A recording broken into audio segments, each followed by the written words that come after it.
Around Dodge City and in the territory on West, there's just one way to handle the killers and the spoilers, and that's with a U.S. Marshal and the smell of Gunsmoke.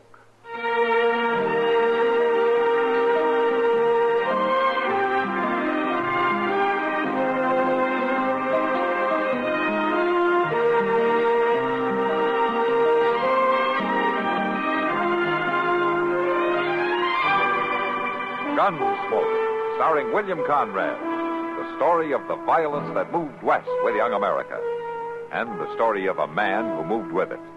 I'm that man, Matt Dillon, United States Marshal. The first man they look for and the last they want to meet. It's a chancy job, and it makes a man watchful and a little lonely.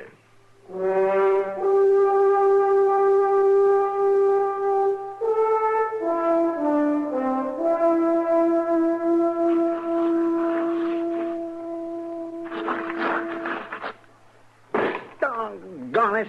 What's the matter, Chester? Well, I just can't figure out how he done it, Mr. Dillon. Out who did what? Well, that fellow with the medicine show over back of the Dodge house. Oh, that again.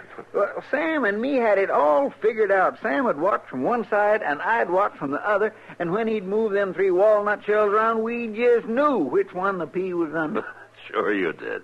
And by golly, somehow we still lost $6 apiece. I've been fooling with it here, trying to puzzle out how he done it. There ain't nothing to it except 3 walnut shells and a pea. And a pretty smart man operating them. Well, now, me and Sam ain't exactly dummies, you know. Well, Matt, you better come quick. well, what is it, Doc? Darrell Bragan and some of his riders. They're up at the livery stable. They got hold of some stranger, and I think they're fixing to hang him. Huh? Come on, Chester.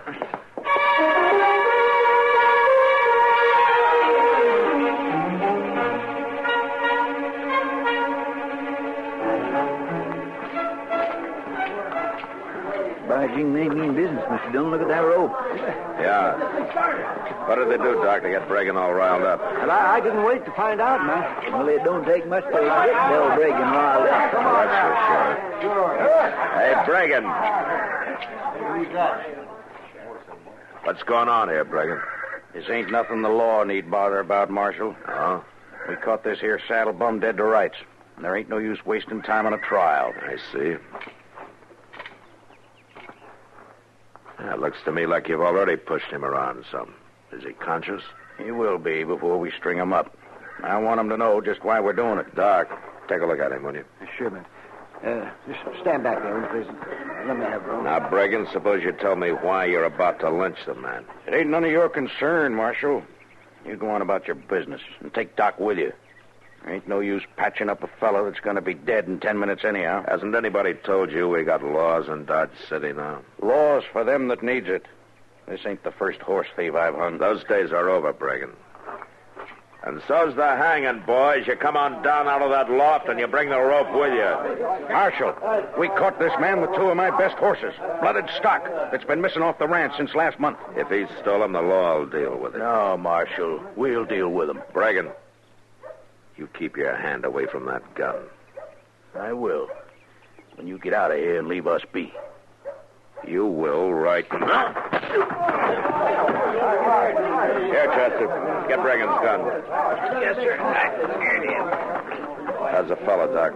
Well, he's been beat up some, kicked around a little, but he'll be all right. Then let's get him over to the jail. Say, give me a hand, will you, Chester? Sure, Doc. All right, you men drag Bragan over there to the horse trough and you stick his head on it. Tell him he can pick up his gun at the jail as soon as he cools off. And another thing. The next time any one of you brings a rope into town, you keep it tied to your saddle. Do you understand?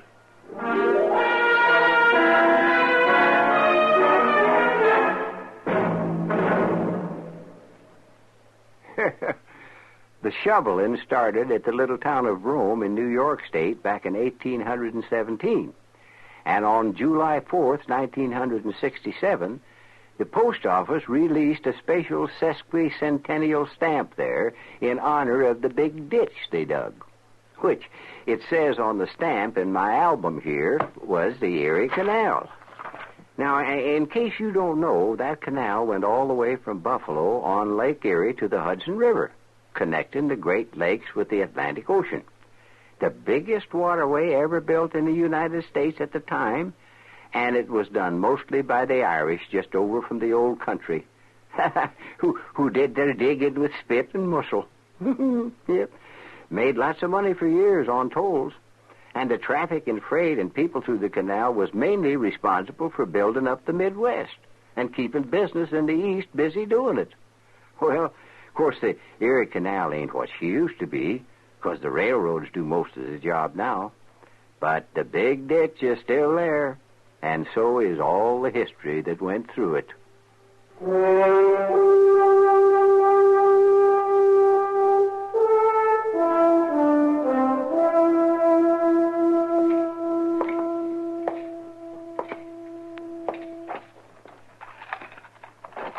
Marshal? Yeah, that's right. I'm Jesse Hyatt. How'd I get here, Marshal? We carried you here, Jesse. How do you feel? Oh, Marshal, I couldn't feel no sorer if they drove a herd of longhorns over me. Well, it could have been worse, you know. They were fixing to hang you. You know something, Marshal? Dodge City ain't the friendliest town in the world when you come right down to it. Not for horse thieves, anyway. I didn't steal them horses. I tried to tell them that, but they wouldn't listen, especially that red-faced, mouthy fella. Now, that's Del Bragan. They're his horses. I hit town, left the horses there at the livery stable while I went up the street to eat. When I come back, they all jumped me. You did have his horses, though. Who says they're his? Well, I do, for one. I went over and took a look at them.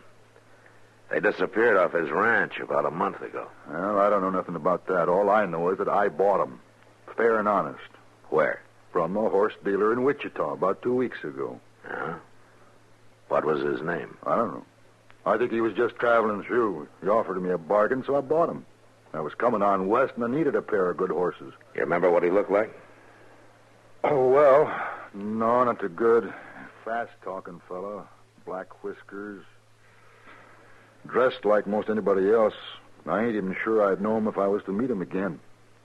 I see.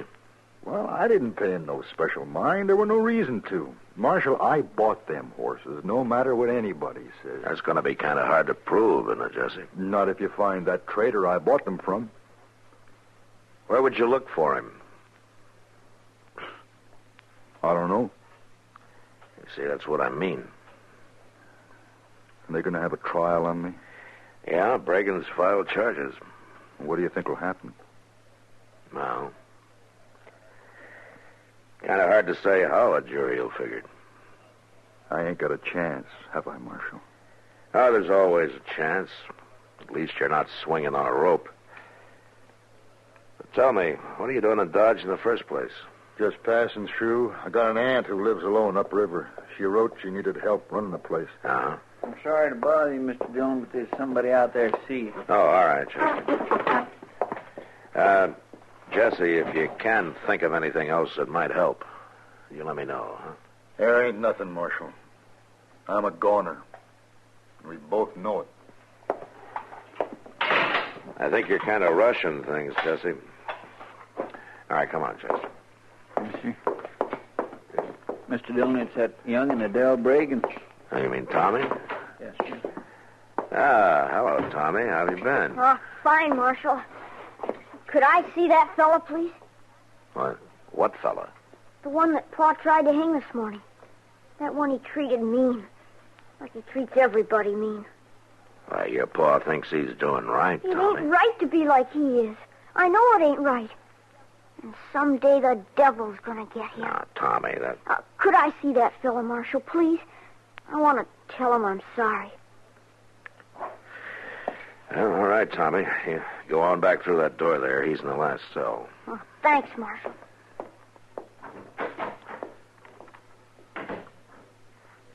You reckon that Jesse feller is guilty, Mr. Dillon? I don't know, Chester. But I do know one thing. The jury's going to think so.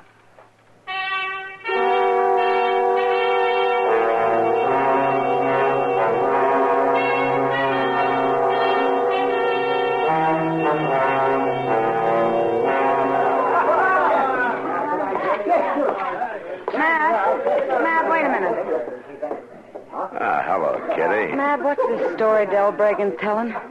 Well, I don't know, Kitty. What story is he telling? About how he's going to take some fella out of jail and hang him if the law doesn't get a move on. And how he'd have done it this morning, only you hit him when he wasn't looking. Well, he's got more imagination than I gave him credit for. Well, he's sure been mouthing off over there at the bar. To anybody who'll listen. I thought you'd want to know about it in case. Uh-oh. Here he comes, Mac. Yeah. You know, I've never seen that man when he wasn't mad about something. What have you done about that horse thief, Marshal? Not a thing, Bregan. That's up to Judge Bent. What are you aiming to do with a man? Keep on coddling him till old Bent gets up the gumption to hang him? Well, I'm going to feed him and keep him locked up, if that's what you call coddling. And for the rest of it, stealing horses is not a hanging offense under the law. It is under the law I go by. How long is it going to take you, Del? Take me to what? To get it through that thick head of yours that the old days are finished, over with. There's law on the frontier now. Things work better without it. Maybe for a bully like you. But like it or not, the law's here to stay, and you better understand it. For your boy's sake, if not for your own. What about my boy? He's going to have to live in a different world from yours, and the hard-headed way you act isn't much of an example for him. Tommy'll do all right. Don't you worry. He knows what he'll get if he don't. He's had the fear of the Lord beat into him. And with less beating and more understanding, he might not hate you so much. Hate me? He don't hate me. He respects me. Respects? Yeah, well, you call it that if you want. But I wouldn't want to be in your shoes the day he reaches your size. You trying to tell me how to raise my own son? No. But I am telling you this. You leave my prisoner alone. Marshal, you whipped me with your fists this morning. And if it come to it, maybe you could outdraw me. You keep on acting hard-nosed. Might be we'll find out for sure.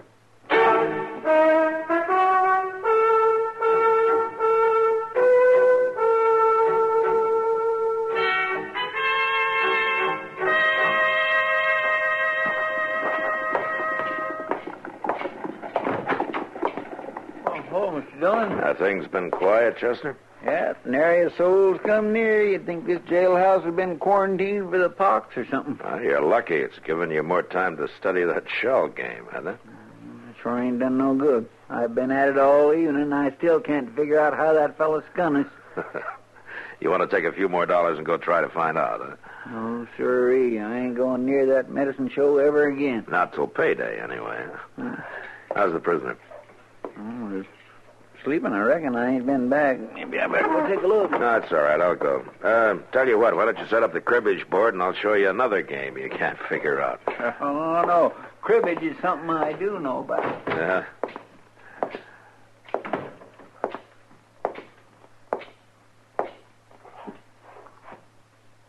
Wow. Just don't move, Marshal. Where'd you get the gun, Jesse? Don't make no difference where. You move easy now, Marshal. I'll blow a hole right through you. What good would it do you? You'd still be locked up. Not for long, I won't. Because you're going to let me out. Don't lay money on it. Open that cell door, Marshal, right now. Don't be a fool, Jesse. The worst you'll get now is a prison sentence. You pull that trigger and you'll hang. I ain't going to prison for something I didn't do. You open that door and hurry up about it. Now, give me the gun, Jesse. You're not going to shoot, and we both know it. Now, come on, hand it over. I'm warning you. I will shoot. You'll still be locked inside the cell. If you did shoot me, you wouldn't be ahead of me. Now, let's have the gun. Come on.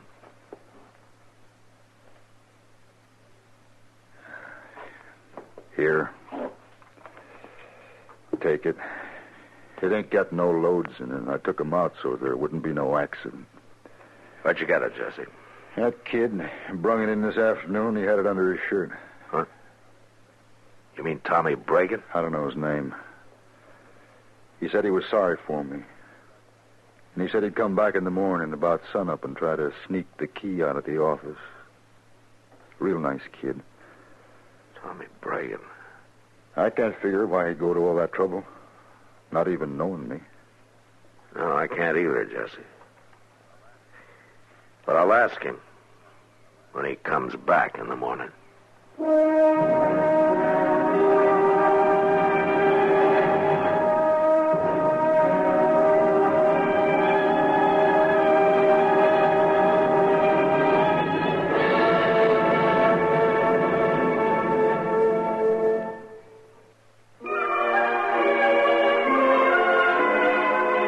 Hometowns in America have a lot in common, and yet they're each one of a kind.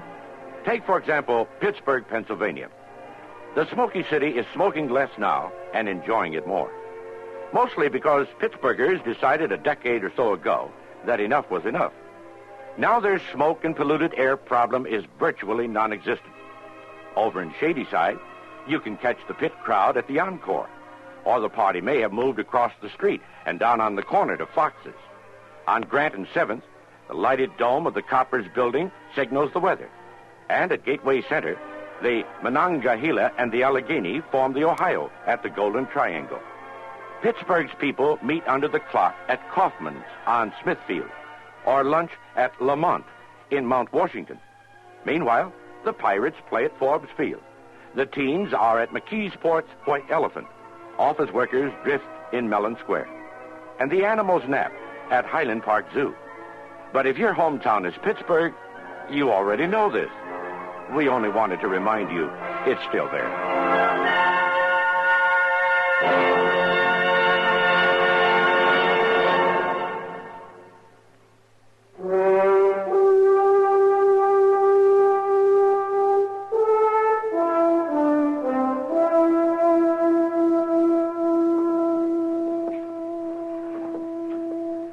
There he comes, Mr. Dillon. Riding that pinto pony here. Yeah, I see him. Looks like Jesse was telling the truth. He may have been all along, Chester. Yeah, but my goodness, so a young puppy like Tommy breaking sneaking guns into jail, trying to help prisoners break out, like he ought to be switched good. Maybe he's been switched too much already. Look at him. Walking tiptoe, moving real quiet. I guess he thinks we ain't up yet. Then we mustn't disappoint him. You get back to your bunk and lie down, huh? Yes, sir. Darn fool kid, and he's as bad as his paw. Be quiet.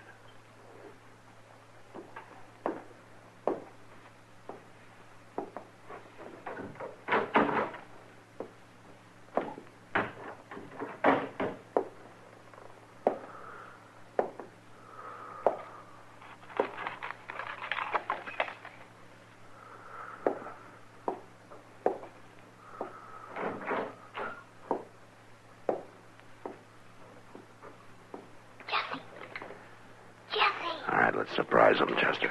Right. Morning, Tommy. Oh, Marshal, I thought you was... I guess Jesse was the only one who was really asleep, huh? Hey, what's going on here? What are you doing here, Tommy? He was letting you out, Jesse. I had to. It ain't right him being in there. You gave him a gun yesterday, Tommy. Did you want him to kill me with it? I thought we were friends. No, it wasn't to kill you with. It was to keep Pa from getting him again after I let him out. He's accused of stealing 2 of your pa's horses. But he didn't do it. He didn't steal no horses. How do you know? Because I just know, that's all. Boy, if you know, tell him who did it. My pa's always beating me, yelling at me. I wanted to get even with him. Get even with him? How? By giving them 2 horses away. You gave your pa's horses away? I wanted to get even with him for being so mean all the time. Well, who'd you give them to, Tommy? Oh, some fella riding through. He had black whiskers, and Hey, he said Marshal. he was heading east. That's the man, Marshal. That's who I bought them off of. All right, come on out, Jesse. Let's go into the office.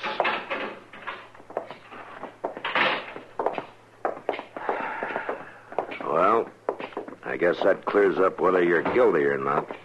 You mean I'm free to go? Yeah, you sure are. Marshal, what are you going to do to me? Oh, what do you mean, Tommy? For sneaking in here trying to let Jesse out and all. Well, I don't know. Well, don't matter. Paul kill me sure now. Marshal, What? I got an idea. You remember I told you how I was headed for my aunt's place upriver How she's alone, needs help to run things. Uh-huh. Well, she's a good woman, Marshal. Real good woman. Maybe Tommy could stay there until his paw cools off.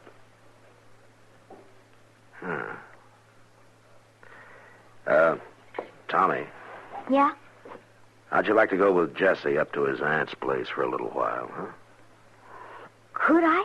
In the meantime, I could talk to your pa, but I won't tell him where you are just yet. Yeah, but, Mr. Dillon, when Reagan finds out where Tommy is, he'll come after him with a whole handful of switches. No, I don't think so, Chester. Tommy, maybe this will give your pa a chance to think things over. And you know something? He might even learn the difference between fear and respect. All right, now you two get going.